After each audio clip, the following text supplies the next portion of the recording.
আপনার ছেলেটা কেটিএম গাড়ি কিনেছে, আরটিআর বাইক কিনেছে, তখন বাড়ি থেকে যখন বাইক বের করছে তখন যেন মনে হচ্ছে তার অন্তরে একটা অহংকার কাজ করে।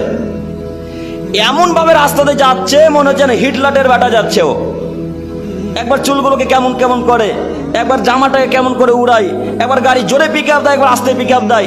এটা অহংকারী কাজ।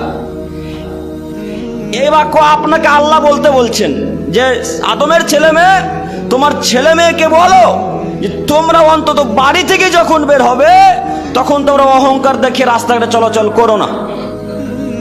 আর আপনাকেও বলি, রাস্তাতে যখন যাবেন তখন আপনি যাকেই দেখবেন তাকেই আগে সালাম করেন। আপনার কথাবার্তাতে যেন মানুষ বুঝতে না পারে যে আপনার অন্তরে অহংকার কাজ করছে, আপনি যতই ধনী হন না কেন। এখন আপনার অন্তর বলছে আমি তো গরিব মানুষ নই, আমি ধনী মানুষ, আমি টালির বাড়ি মানুষকে সালাম দেব না।